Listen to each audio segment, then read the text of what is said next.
simplemente voy a intentar ocupar incluso menos tiempo de esos 10 minutos, pero sí que me gustaría resaltar algunas de las cosas que aquí se han puesto, ¿no? Se han puesto sobre la mesa, ¿no? Y es que cuando hablamos de libertad religiosa o de libertad de conciencia, a mí me gusta más el término libertad de conciencia, libertad religiosa, pero bueno, esto es una cuestión ya que nos llevaría a discutir más. Libertad de conciencia, libertad de expresión. Yo creo que una de las cuestiones que hay que también poner sobre la mesa y que se han puesto aquí de manifiesto es que no debemos verlas como dos derechos en conflicto, ¿no? Apoyando ese elemento o esa teoría que parece haberse puesto sobre la mesa, ¿no? Como que la libertad de conciencia y la libertad religiosa, la libertad de expresión son esa manifestación del choque de civilizaciones que en muchos casos parece hoy estar presente entre Oriente y Occidente. Y yo creo que ese planteamiento no nos lleva a ninguna buena solución ni a ninguna solución correcta en sí misma. Yo creo que la libertad de expresión no es más que la lógica consecuencia de esa libertad de conciencia que surge en su momento y que la lógica consecuencia de esa libertad de conciencia, que es el derecho a creer, en el fondo lo que lleva es el derecho a difundir lo que yo creo. Lleva el derecho a difundir lo que yo piense, mis ideas, mis creencias, mis convicciones. Por tanto, una es consecuencia de la otra y no puede existir la una sin la otra. Y esto tenemos que ser muy conscientes de ello. Limitar o llegar a que desaparezca una, no nos engañemos, es llegar a que desaparezca el Estado democrático.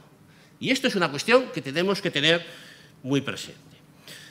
La segunda cuestión que me gustaría también señalar es que cuando entendemos, y lo ha dicho la profesora Rosa María Martínez Codes, es que el derecho no lo es todo. Yo en esto siempre también lo digo, ¿no? Todo el mundo tiende a ver a los juristas como los grandes solucionadores del problema y los juristas nos creemos como los grandes solucionadores del problema. Pues no lo somos.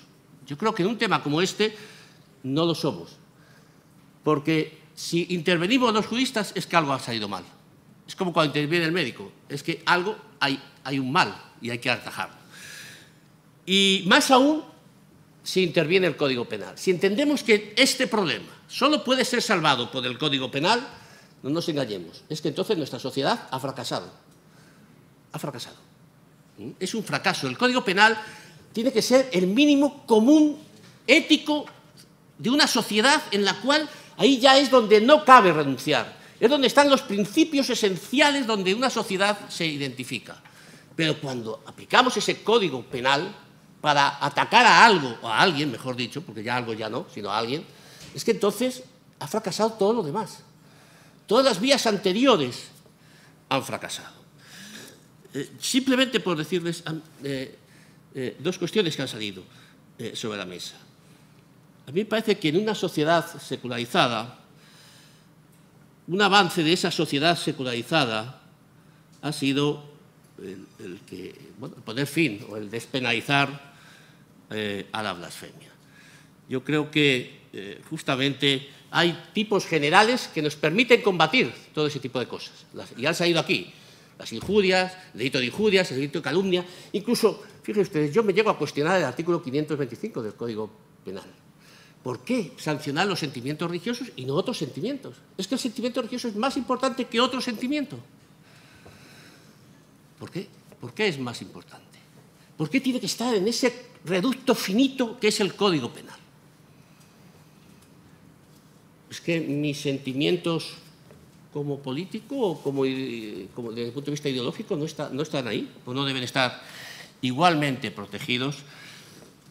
Y en segundo lugar, también hacer referencia al tema, justamente, es decir, yo creo que toda la jurisprudencia, se ha puesto aquí de manifiesto, ¿no?, del Tribunal Europeo, y yo creo que además muy adecuadamente, va a que ese elemento, a ese límite que decíamos de la libertad de expresión, si es que hay un límite, en relación a la libertad de conciencia, debe ser en el ámbito de lo penal cuando se produce esa declaración o ese elemento de odio, es decir, ese elemento de conducta contra o dirigida al odio, ¿no?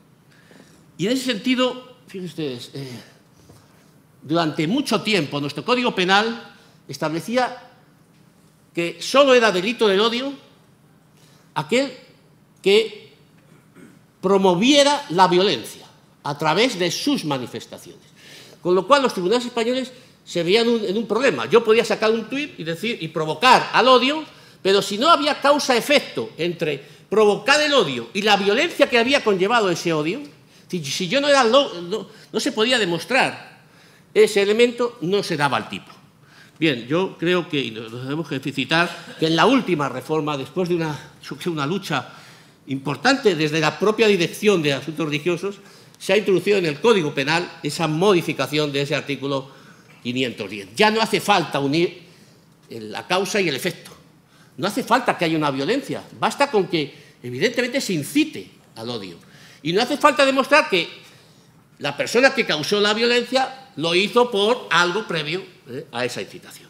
Incluso, es más allá, nuestro Código Penal, en esa modificación, ha introducido elementos que ni era impensable en aquel momento. La discriminación. Es curioso que hasta este último Código Penal la discriminación era un agravante, pero no era un tipo penal. Es decir, la apología de la discriminación y la intolerancia era un agravante penal, pero no era un delito penal. Bien, ahora lo es. Y además lo ha ampliado. Antes no sé quién lo ha dicho, qué ponente ha sido, pero justamente ha dicho, bueno, con las causas. Yo diría que incluso nuestro Código Penal ha ido mucho más allá. No solamente ha introducido la discriminación religiosa, la orientación sexual, etcétera, sino incluso la discapacidad como un elemento. Por tanto, yo creo que ese debe ser, pero solamente eso. Yo no iría más allá, de verdad, no iría más allá. El Código Penal no es la solución para la solución de todos nuestros males.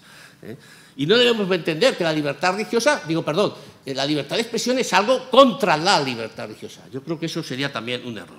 Y yo me encaminaría más por lo que aquí se ha propuesto por parte de Jaime Rosell o de Ricardo, en el sentido, bueno, o incluso en la última ponente, ¿no? Elena Real, es decir, de ir buscando elementos de responsabilidad, de respeto, incluso de conocimiento. Un elemento básico en nuestras sociedades es el conocimiento del otro. Y muchas cosas vienen por estereotipos y por creernos determinados estereotipos y no acercarnos a conocer al otro. Yo no voy a repetir la propuesta de soluciones que ha hecho Jaime Rosell, aunque yo tenía aquí apuntadas muchas de ellas, pero sí que me parece relevante, por ejemplo, establecer foros de relaciones entre medios de comunicación y confesiones.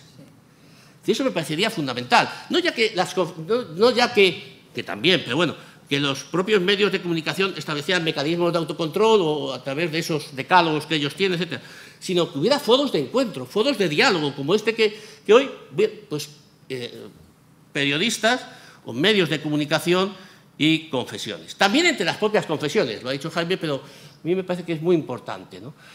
Es curioso que el único foro, bueno, no, el único no, hay dos foros solamente en España, un poco, bueno, ahí lo ha dicho Getar, yo añadiría dos, solamente hay dos foros de comunicación prácticamente entre las confesiones más o menos institucionalizados. Uno es la comisión asesora, es curioso, bueno, es decir, y otro es la fundación, ¿no? Pluralismo y convivencia. Pero ninguno de los dos está institucionalizado ese diálogo, esa forma de encuentro. Bien, yo creo que sería bueno buscar esas formas de encuentro, esos foros de diálogo entre las propias confesiones.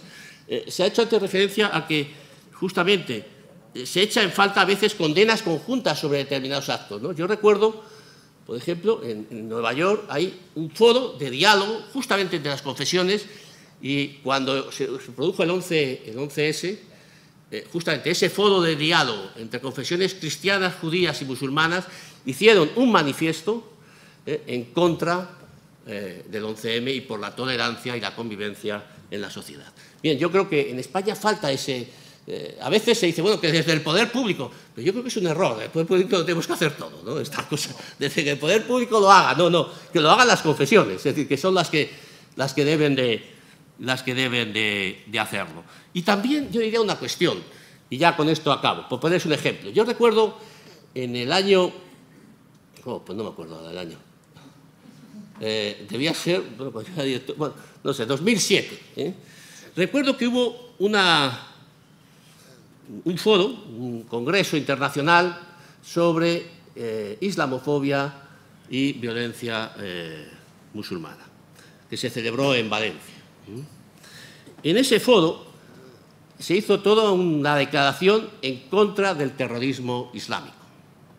Toda una declaración por líderes que vinieron a ese foro, líderes musulmanes, contra el terrorismo islámico. Y recuerdo que entonces yo les dije, bien, está aquí muy bien, que lo hagamos en un hotel, pero ¿por qué no lo hacemos en Madrid, ¿no? en el monte que han creado, ¿no? del 11M, ¿no? en el Retiro? Pues bien, todos los líderes religiosos en aquel momento estuvieron de acuerdo en venir, y vinieron. Y todos hicieron, desde el mufti de Bosnia, el mufti de Sarajevo, hasta el mufti de Egipto, todos hicieron una declaración institucional en contra del terrorismo. Pues bien, ningún medio lo sacó en aquel momento. Bueno, no fue. Invitamos a todos los medios de comunicación de Madrid y a todos los medios de comunicación de Valencia. No fue ni uno solo de los grandes medios. Quiere decir, que a veces también pedimos a los líderes religiosos que hagan, pero luego eso no atrae nada. Es decir, que... Entonces, bueno, también justamente en ese sentido. Bien, y con ello simplemente acabo y se los pongo a ustedes, no como soluciones. Yo creo que en esto no hay soluciones. Debemos de ir trabajando en el ámbito de la educación, del conocimiento, de la tolerancia, del respeto, en muchos otros ámbitos, pero no piensen ustedes solo en el derecho. Sería un gran error. Muchas gracias.